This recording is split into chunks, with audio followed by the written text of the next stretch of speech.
أعوذ بالله من الشيطان الرجيم پناہ مانگتا ہوں میں اللہ کی شیطان مردود سے۔ بسم الله الرحمن الرحيم شروع اللہ کا نام لے کر جو بڑا مہربان نہایت رحم والا ہے۔ أعوذ بالله من الشيطان الرجيم بسم الله الرحمن الرحيم واذكروا إذ أنتم قليل مستضعفون في الأرض تخافون أن يتخطفكم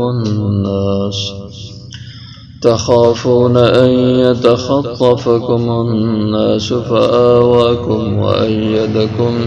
بنصره ورزقكم من الطيبات لعلكم تشكرون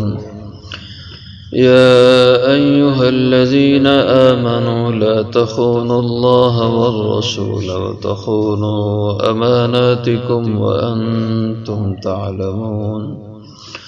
واعلموا أنما أموالكم وأولادكم فتنة وأن الله عنده أجر عظيم۔ واذکروا اور یاد کرو اذ انتم اس وقت کو جب تم قلیل تھوڑے تھے، مستضعفون فی الارض کمزور سمجھے جاتے تھے زمین میں، تخافون تم ڈرتے رہتے تھے، ان یتخطفکم الناس یہ کہ اچک لیں تمہیں لوگ، فآواکم پھر ٹھکانہ دیا تمہیں اللہ نے، وَأَيَّدَكُمْ اور تمہاری مدد کی، تمہیں طاقت دی، بِنَصْرِهِ اپنی مدد کے ذریعے، وَرَزَقَكُمْ مِنَ الطَّيِّبَاتِ اور تمہیں پاکیزہ چیزوں سے رزق دیا، لَعَلَّكُمْ تَشْكُرُونَ تاکہ تم شکر ادا کرو۔ یا ایھا الذین آمنوا اے ایمان والو، لا تخونوا اللہ والرسول نہ خیانت کیا کرو اللہ اور اس کے رسول کی، وتخونوا اماناتکم اور نہ خیانت کیا کرو اپنے امانتوں میں، وانتم تعلمون اور تم جانتے بھی ہو، وعلموا اور جان لو انما اموالکم واولادکم بے شک تمہارے مال تمہاری اولادیں فتنۃ آزمائش ہیں، وَأَنَّ اللَّهَ عِندَهُ أَجْرٌ عَظِيمٌ اور بے شک اللہ تعالی ان کے پاس ہے اجر بڑا۔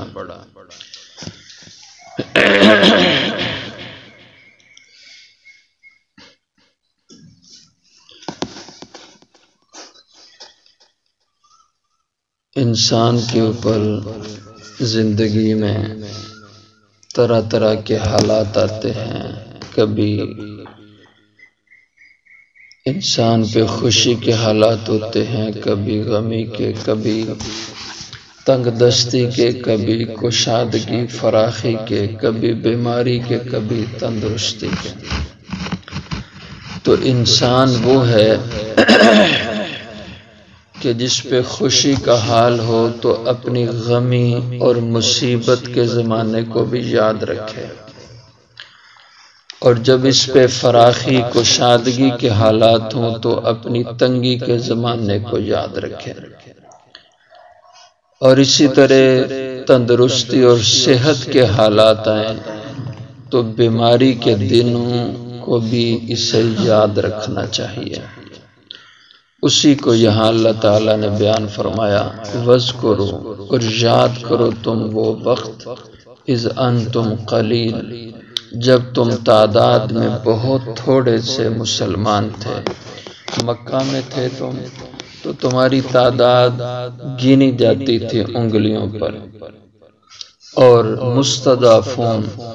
تم کمزور سمجھے جاتے تھے، فی الارض ملک میں، اپنے خطے میں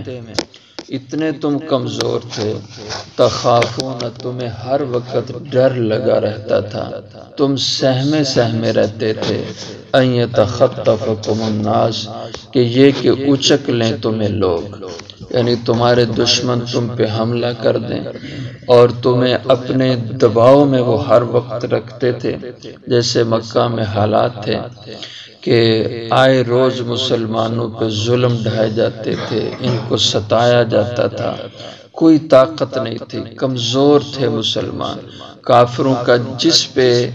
جی چاہتا ہاتھ ڈال لیتے تھے اور اس پہ ظلم زیادتی کرتے تھے، اور کئی حضرات کو شہید بھی انہوں نے کیا۔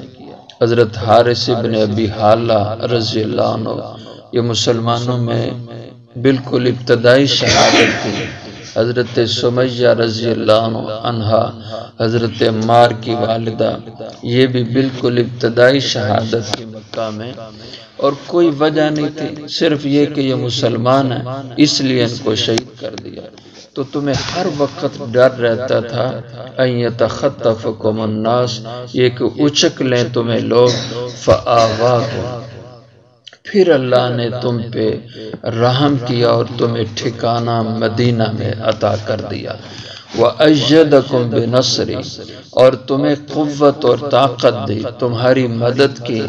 بِنَصْرِهِ، اپنی مدد کے ذریعے سے، اور تمہیں پھر غلبہ دیا، حالات کو پلٹا کے وہی لوگ جو تم پہ غالب تھے اب وہ مغلوب اور تمہیں اللہ نے غالب کر دیا۔ وَرَزَقَكُم مِّنَ الطَّيِّبَاتِ، اور تمہیں روزی دی، رزق دیا اللہ نے پاکیزہ چیزوں سے۔ تو اللہ نے فراخی کے حالات بھی لائے، لیکن مراد اس رزق طیب سے مفسرین فرماتے ہیں مال غنیمت کی کثرت، کہ میدانوں میں اللہ نے پھر تمہیں فتح دینا شروع کر دی، تم ہی اکثر میدانوں میں غالب آتے تھے دشمنوں پہ، جس سے مال غنیمت کی فراوانی ہوئی۔ اور چونکہ پہلے یہ بات ہو چکی ہے، جتنے بھی مسلمان کے پاس اسباب معاش ہیں، گزرانے زندگی کے جتنے اسباب ہیں، تجارت کا سبب، زمینداری کا سبب، ملازمت کا سبب، دیگر اسباب معاش، ان میں سب سے بہترین جو مال انسان کا معاش ہے وہ مال غنیمت ہوتا ہے۔ اس لیے فرمایا تمہیں اللہ نے رزق دیا من الطیبات، عمدہ چیزوں سے، پاک چیزوں سے، لعلکم تشکرون، تاکہ تم اس کا شکر ادا کرو۔ یا ایھا الذین آمنوا لا تخونوا اللہ والرسول، اس آیت مبارکہ کا تعلق ایک خاص واقعہ سے ہے۔ جنگ احزاب، جنگ خندق، مشہور جنگ ہے، قرآن پاک میں اس کا ذکر ہے۔ جب ایک دفعہ کافروں نے، سب نے خالصتاً کفر کی بنیاد پر اتحاد کیا، جیسے آج کی نیٹو ہے، اس زمانے میں یہ ایک اتحاد ہوا۔ مدینہ کے اندر جو یہودی تھے ان سے ان کی ساز باز ہوئی، اور یہودیوں نے پورا حق وفاداری کا وعدہ دیا، جبکہ حضور کے ساتھ ان یہودیوں کا معاہدہ تھا کہ کوئی بھی طاقت مدینہ پہ حملہ آور ہو، یہ مل کے مدینہ کا دفاع کریں گے، مسلمان اور یہودی ایک ہو کر اپنے شہر کا دفاع کریں گے، اور اپنے شہر کے خلاف، مدینہ کے خلاف ہونے والی کسی بھی سازش کا مل کے ڈٹ کے مقابلہ کریں گے۔ میثاق مدینہ کے نام سے مشہور ہے، یہود سے معاہدے ہوئے تھے جب حضور مدینہ میں تشریف لائے، تو انہوں نے بھی ان کو وفاداری کا یقین دلایا، کفار کو، قریش کو، اور دیگر جو قبائل تھے مدینہ اور مکہ کے اطراف میں، سب مل گئے اور کم و بیش 20,000 کا لشکر لے کر مدینہ پہ فیصلہ کن جنگ کے لیے آ گئے کہ اب ہم مسلمانوں کا قلع کما کر دیں گے، چونکہ تنگ آ چکے تھے، بدر میں شکست کھائی تھی، پھر احد میں بھی خاطر خواہ وہ کامیابی نہیں پا سکے تھے، اگرچہ مسلمانوں کو زخم لگے، لیکن اب وہ طے کر چکے کہ مسلمانوں کا ہم اب قصہ تمام کر دیں گے، اس لیے اتحاد بڑا بنایا، 20,000 کا لشکر لے کے مدینہ پہ چڑھائی۔ اندر یہودیوں سے ساز باز تھی کہ ہم باہر سے حملہ کریں گے اور تم مدینے میں اندر سے مسلمانوں پہ حملہ کرنا، ان کو کچل کے رکھ دیں گے۔ بنو قریظہ کا قبیلہ بڑا قبیلہ تھا یہودیوں کا، ان کی ساز باز تھی ان کفار کے ساتھ۔ اب جنگ خندق ہوئی، کافروں نے مدینہ کا کئی دن تک، مہینہ کے لگ بھگ محاصرہ کیا اور شدید محاصرہ تھا، جھڑپیں ہوتی تھیں۔ حضور صلی اللہ علیہ وسلم نے جنگی حکمت عملی کے تحت خندق کھود کر مدینہ کا دفاع کیا تھا، مشہور واقعہ ہے۔ اور آخر اللہ نے فتح دی اور سخت طوفان اللہ نے کافروں کے لشکروں پر مسلط کیا اور ان کے خیمے اس طوفان نے اکھاڑ دیے، ان کی ہڈیاں چولہوں پہ پڑی ہوئی اڈھیل دی اور ان کے چولہوں میں جلائی جانے والی آگ اللہ نے انہی پہ الٹا دی، ان کے خیموں کو آگ لگی، ان کے سامان کو آگ لگی اور یوں ان کے حالات اب تر ہوئے اور میدان چھوڑ کے بھاگ گئے۔ 20,000 کا لشکر اور مسلمان جو دفاع میں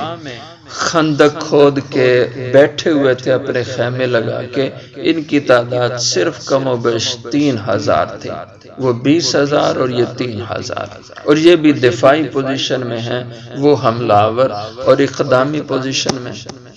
لیکن اللہ نے مسلمانوں کو فتح دی۔ اب حضور گھر تشریف لائے اور اپنا سامان جنگی کا اتار رہے تھے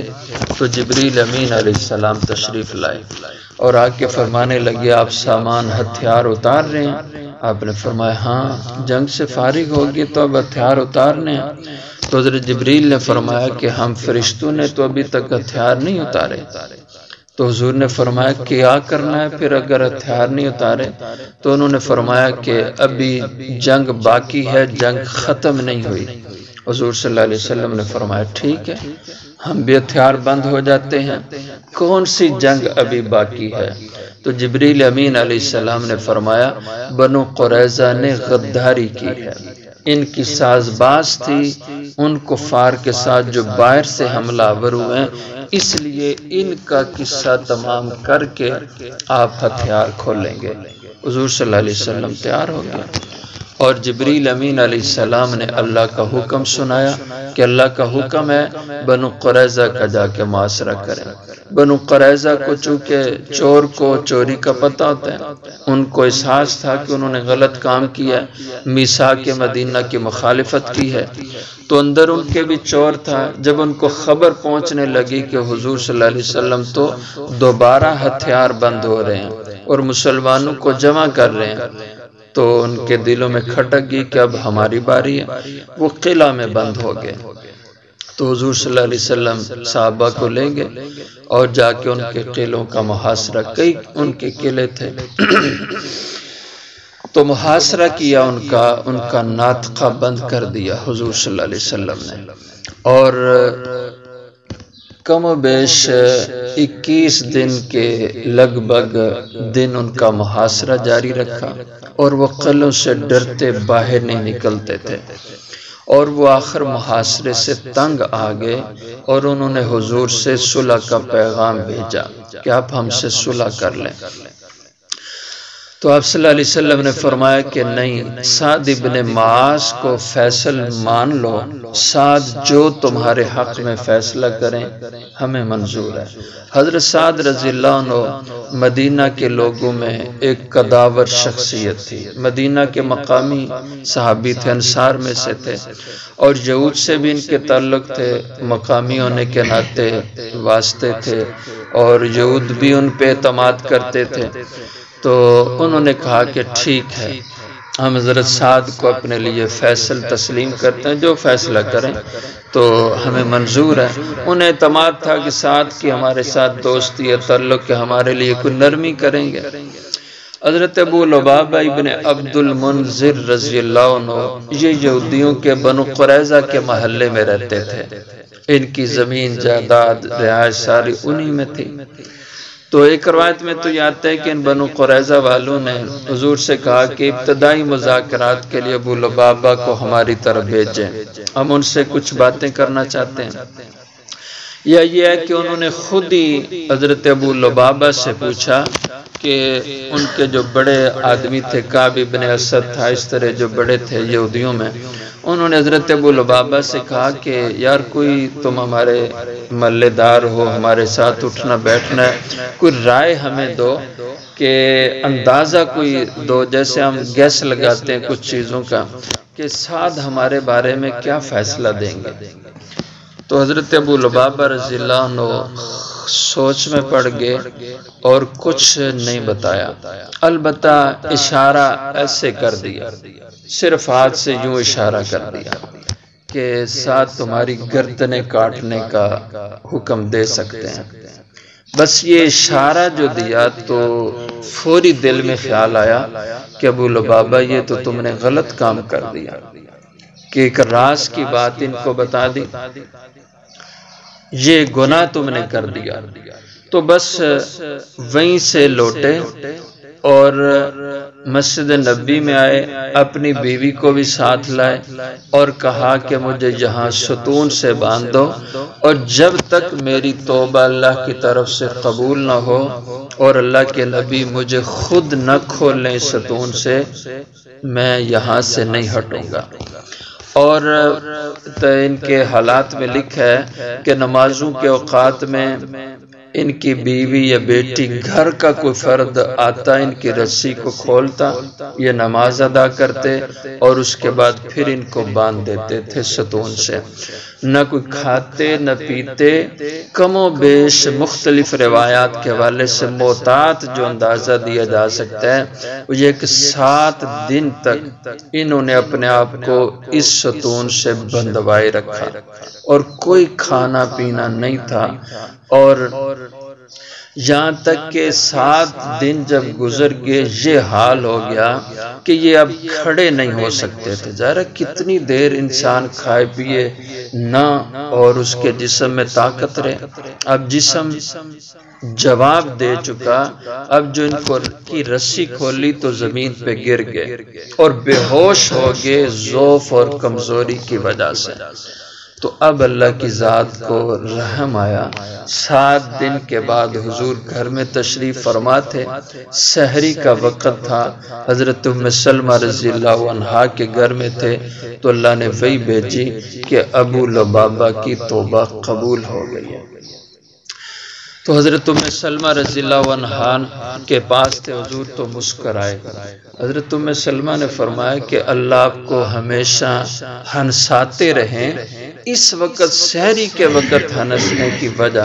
تو حضور صلی اللہ علیہ وسلم نے فرمایا کہ ابو لبابہ کی اللہ نے توبہ قبول فرما لی ہے۔ تو حضرت ام سلمہ نے فرمایا کہ حضرت اگر اجازت ہو تو میں مسجد میں موجود لوگوں کو اور ابو لبابہ کو خوشخبری نہ دوں؟ تو حضور نے فرمایا دے لو۔ اس وقت تک ابھی پردے کا حکم نہیں نازل ہوا تھا، یہ سن 5 ہجری کا واقعہ۔ تو حضرت ام سلمہ نے گھر سے نکل کے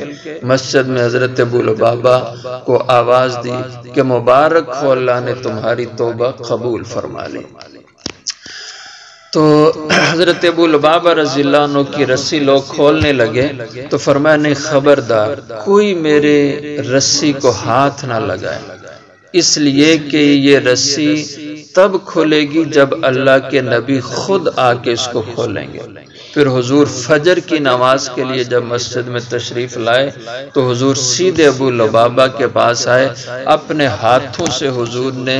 ان کی رسیاں کھولی اور ستون سے ان کو ہٹایا۔ اور یہ ستون اب بھی موجود ہے، جو یہ ریاض الجنہ ہے، اس میں مخصوص کچھ ستون ہیں، ان ستونوں میں یہ ایک ستون بھی موجود ہے، اور اس کے اوپر لکھا ہوا ہے استوانہ توبہ، استوانہ ابو لبابہ، کہ وہ اس زمانے میں تو لکڑ کا ستون تھا، وہ پتھر کا ہے، اور اسی ستون کی جگہ یہ ستون ہے کہ یہ وہ ستون ہے جہاں ابو لبابہ رضی اللہ عنہ نے اپنی توبہ کے لیے اپنے آپ کو بندھوا دیا تھا۔ یہ ہے صحابہ کی شان، غلطیاں ہوئی ہیں صحابہ سے، لیکن اس غلطی پہ جو توبہ کا ان کا معیار تھا، یہ توبہ امت کے لیے اصل میں معیار ہے ایمان کے لیے، کہ ایسی توبہ اب یہ گناہ کسی کو نہیں پتا تھا ابو لبابہ کے سوا، کسی کو خبر نہیں تھی مسلمانوں میں سے، لیکن ایمان اس درجے کا تھا کہ غلطی ہوگی انسان ہونے کے ناطے۔ اب اس غلطی کو خود آ کے مشہور کیا، جبکہ حضور کا ارشاد موجود ہے اگر ابو لبابہ اس وقت میرے پاس آ جاتا تو میں اللہ سے اس کو معافی لے دیتا، لیکن اس نے چونکہ خود اپنے آپ کو اللہ کے حوالے کر دیا، اب جب تک اللہ اس کی توبہ کا اعلان نہیں فرماتے اب میں اس کی توبہ قبول نہیں کر سکتا۔ تو اس درجے کے ان لوگوں کی توبہ تھی، تو اس کا ذکر ہے یا ایھا الذین آمنوا لا تخونوا اللہ، ایمان والو نہ خیانت کرو اللہ اور اس کے رسول کی، وتخونوا اماناتکم اور نہ خیانت کرو اپنی امانتوں میں، کہ اللہ اور اس کے رسول کی خیانت یہ تمہاری اپنی خیانت ہے، اس سے بچا کرو۔ حضرات مفسرین رحمہم اللہ فرماتے ہیں اس میں صحابہ کی بھی تفسیر، حضرت ابن عباس رضی اللہ عنہ، حضرت قتادہ رضی اللہ عنہ اور دیگر حضرات کی، کہ یہ تو خاص واقعہ اس کے بارے میں فرمایا لا تخون اللہ والرسول، لیکن یہ آیت صرف خاص واقعے کے ساتھ ہی ہمیشہ نہیں ہے، بلکہ اب اس کا عمومی مفہوم ہے کہ اے ایمان والو اللہ اور اس کے رسول کی خیانت نہ کیا کرو۔ اس کا مطلب کہ جو دین کے احکام ہیں ان میں خیانت کرنا اللہ کے ساتھ خیانت کرنا ہے، اور جو حضور صلی اللہ علیہ وسلم کی سنت ہے اس میں خیانت یعنی سنت کی مخالفت کرنا یہ رسول کی خیانت ہے۔ احکام الہیہ کی مخالفت یہ اللہ کی خیانت، اور حضور کی سنت کی مخالفت یہ رسول کی خیانت ہے۔ یہ فرماتے ہیں یہ مضمون اس میں ہے وَتَخُونُوا أَمَانَاتِكُمْ، اور دین کے خلاف چلنا اللہ رسول کی خیانت ہے، یہ در حقیقت وَتَخُونُوا أَمَانَاتِكُمْ تمہارا اپنے ساتھ خیانت کرنا ہے، اس لیے نہ خیانت کرو اپنی امانتوں میں، وَأَنْتُمْ تَعْلَمُونَ جبکہ تم جانتے ہو، وَعْلَمُوا اور جان لو انما اموالکم واولادکم فتنہ، چونکہ حضرت ابو لبابہ سے یہ غلطی ہو گئی صرف اس خاطر کہ ان کا رہن سہن اس محلے میں تھا، اولاد مال سارا کچھ اس میں تھا، اس کی محبت میں ایسا، اس لیے اللہ نے فرمایا بے شک تمہارے مال اور تمہاری اولادیں فتنۃ ایک آزمائش ہیں، ان کے حوالے سے تم آزمائے جاتے ہو، کھرا کھوٹا ہونا اور اعلیٰ معیار کا ہونا کم کا ہونا یہ آزمائش ہے، لہذا اس سے چکن نہ رہا کرو۔ وَأَنَّ اللَّهَ عِندَهُ أَجْرٌ عَظِيمٌ، اور بے شک اللہ کے ہاں ہے اجر بہت بڑا۔